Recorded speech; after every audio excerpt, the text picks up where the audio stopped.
शिव जी का यह प्यारा सा कजरी गीत अगर आपको पसंद आए तो प्लीज़ चैनल को सब्सक्राइब करिएगा और लाइक कमेंट करना ना भूलिएगा। तो चलिए हम सुनाते हैं प्यारा सा शिव जी का कजरी गीत। सोवत गौरा जी के शिव जी जगावै, चला गौरा गंगा स्नान माना। सोवत गौरा जी के शिव जी जगावै, चला गौरा गंगा स्नान माना।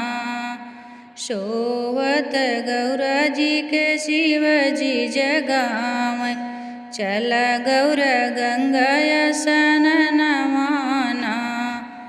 कैसे के चली शिव जी गंगा स्नानवा, मोरी गोदी गणपत ललनवाना।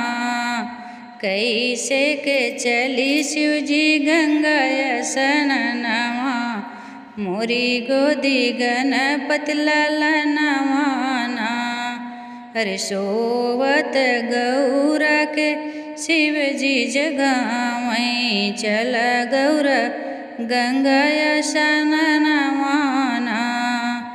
चला गौरा गंगा स्नान माना। सोने के खटोलवा में गणपति सुतावो, बाग बगंबर ओढ़ावो ना। सोने के खटोलवा में गणपति सुतावो, बाग बगंबर ओढ़ावो ना। सोवत गौरा जी के शिव जी जगावै, चला गौरा गंगा स्नान माना। दाहिने हाथ धोतिया की बाएं हाथ लोटिया, चली दी शिव जी के संगवाना। दाहिने हाथ धोतिया रे बाएं हाथ लोटिया, चल दी गौरा शिव के संगवाना। सोवत गौरा जी का शिव जी जगावै, चला गौरा गंगा स्नान माना। सोवत गौरा जी का शिव जी जगावै, चला गौरा गंगा स्नान माना। गंगा नहाए गौरा शिव जी के संगमा, शिव पैया लगै मांगै वरदान माना। गंगा नहाए गौरा शिव जी के संगमा, शिव पैया लगै मांगै वरदान माना। सोवत गौरा जी के भोला जी जगावै, चला गौरा गंगा स्नान माना।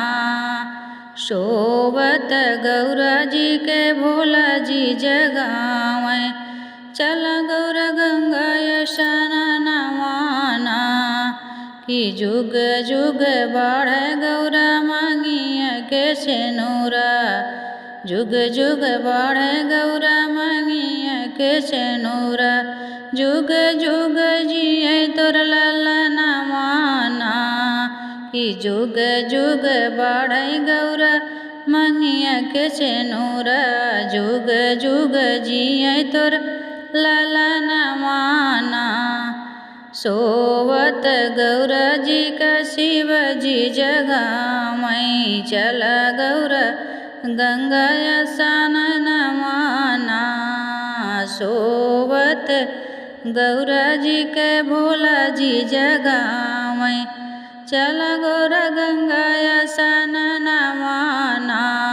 कि सोवत गौरा जी के शिव जी जगावै, चला गौरा भोरे स्नान माना। तो ये प्यारा सा कजरी गीत आपको पसंद आए तो प्लीज़ चैनल को सब्सक्राइब करें, लाइक कमेंट करें, ज़्यादा से ज़्यादा शेयर करें। धन्यवाद।